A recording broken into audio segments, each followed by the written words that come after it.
మరి ఇప్పుడు ఆయన ఏడున్నాడు, అంతకుముందు నీలిగిండు, మన వాళ్ళ మీద కేసులు పెట్టిండు ఇవాళ. అందుకే మిత్రులారా మీరు ఆలోచన చేయండి. బీఆర్ఎస్ బీజేపీ కుమ్ముక్కైంది. ఇవాళ వాళ్ళిద్దరు ఒక్కటై కాంగ్రెస్ను ఓడించాలని కుట్రలు చేస్తారు. బీజేపీలు 9 సీట్లు ప్రకటించారు. బీఆర్ఎస్ వాళ్ళు ఆ సీట్లలో అభ్యర్థులను ఎవరిని ప్రకటిస్తలేరు, ఎందుకంటే వాళ్ళు పోయి ప్రచారం చేసుకోవాలి. బీఆర్ఎస్ వాడు కూడా 4 సీట్లు ప్రకటించాడు, ఆడ కూడా బీజేపీ వాడు టికెట్లు ప్రకటిస్తలేడు. వీళ్ళ అవగాహన ఎట్లుందో చూడండి. ఎందుకే నామనాగేశ్వరరావుకి టికెట్ ఇవ్వవా? ఖమ్మం జిల్లాలో ఎందుకో ప్రకటించలేదు? ఎందుకు ప్రకటించలే? నీ పార్టీ దిక్కు లేదా? ఈ పక్కలే మహబూబాబాదుల మాలోతు కవిత గారు మీ సిట్టింగ్ ఎంపీ కదా, ఆమె టికెట్ ఇవ్వవా? ఆమెను ఎందుకు ప్రకటించలే? హరీష్ రావు అదే విధంగా కేసీఆర్ ఉన్న మెదక్ జిల్లాలో మీకు అభ్యర్థి దొరకలేదా? సంఖ్య నాకుతుండ్రా మెదక్ జిల్లా పార్లమెంట్ అభ్యర్థిని ఎందుకు మీరు ప్రకటించలే? నిజామాబాద్లో నీ బిడ్డనే పోటీ చేసింది కదా పోయినసారి, ఈసారి నీ బిడ్డకు నిజామాబాద్లో టికెట్ ఇయ్యవా? మళ్ళీ అక్కడి జనాలు బండకేసి కొడతారని నీకు అనుమానం వచ్చిందా? ఆలుగడ్డ శ్రీనివాస్ యాదవ్ మొన్నటి వరకు నీకు మంత్రే ఉండే కదా, సికింద్రాబాద్ మళ్ళీ ఎందుకు ఆయన కొడుకు ఆయనకు టికెట్ ఇయ్యలేదు ఎందుకని నేను అడుగుతున్నా.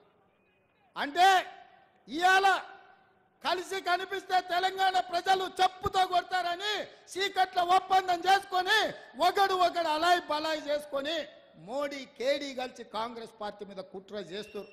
ఎందుకంటే తెలంగాణలో ఇవాళ ఇందిరమ్మ రాజ్యంలో అభయహస్తం పథకాలు అమలు చేస్తుంటే 14 సీట్లు స్పష్టంగా కాంగ్రెస్ గెలుస్తుంది. తెలంగాణ గడ్డ మీద కాంగ్రెస్ జెండా ఎగురుతుందని గుర్తించింది కాబట్టే ఇవాళ ఇద్దరు కలిసి కుట్ర చేస్తున్నారు. రోజుకోసారి డాక్టర్ లక్ష్మణ్ అంటున్నాడు ఎన్నికలు అయిన తర్వాత ఈ ప్రభుత్వం ఉండదని.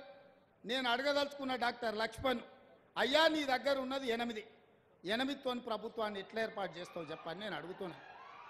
అంటే బీఆర్ఎస్ బీజేపీ ఒక్కటై కుమ్ముకై కుట్ర చేసి ఈ ప్రభుత్వాన్ని పడగొట్టాలన్న ఆలోచన చేస్తున్నారు. అందుకే బీఆర్ఎస్ ఎమ్మెల్యేలు చాలా మంది అన్న ఇందిరమ్మ రాజ్యం ఉండాలి, ఇన్నేళ్ళు మేము ఆ పార్టీలు ఉన్నా ఒక్కరోజు కూడా ముఖ్యమంత్రి మా గల్వలే, మా మాట వినలే, ఆయన ఎట్లుంటాడో మేము చూడలేదు. కానీ మీ ప్రభుత్వం వచ్చిన తర్వాత మీ మంత్రులు సచివాలయంలో ఉండరు, మీరు ఇంటికి వచ్చినా కలుస్తుండ్రు, సచివాలయంలో కలుస్తున్నారు, పేదల్ని కలుస్తున్నారు, కార్యకర్తల్ని కలుస్తున్నారు, ఆడబిడ్డల్ని కలుస్తున్నారు, అధికారులను కలుస్తున్నారు, సమీక్షలు చేస్తుండ్రు, అభివృద్ధి చేస్తుండ్రు. 5 ఏళ్ళు మీ ప్రభుత్వాన్ని కాపాడే బాధ్యత మాది అని బీఆర్ఎస్ ఎమ్మెల్యేలు వచ్చి అందరు నాకు కలిసి చెప్పిపోతున్నారు. ఒకవేళ నేను అనుకుంటే గేట్లు తెరిస్తే కేసీఆర్ నువ్వు నీ అల్లుడు నీ ఇంటోళ్ళు తప్ప మొత్తం కాంగ్రెస్ పార్టీ కండువ కప్పుకొని ఇందిరమ్మ రాజ్యాన్ని కాంగ్రెస్ ప్రభుత్వానికి అండగా నిలబడతారు. ఇవాళ మన మిత్రుడు వెంకట్రావు గారు కూడా ఇక్కడికి వచ్చి మనకు మద్దతుగా నిలబడ్డాడు. అంటే మేము మర్యాదపూర్వకంగా రాజకీయ నీతిజ్ఞతో ఇవాళ రాజకీయాలు చేయాలనుకుంటున్నాం. మీరు మా ప్రభుత్వాన్ని పడగొట్టాలనే కుట్ర మోడీ కేడీ కలిసి చేస్తే చూస్తూ ఊరుకుంటామని అనుకోకండి. మాకు తెలుసు, లోతు తెలుసు, ఎత్తు తెలుసు, పెడితే ఎక్కడికి వెళ్ళుతో కూడా తెలుసు బిడ్డ మాకు. అనుకుంటురేమో మీరు అల్లా తప్పకు వచ్చిండు అయ్య పేరు చెప్పుకుండాని.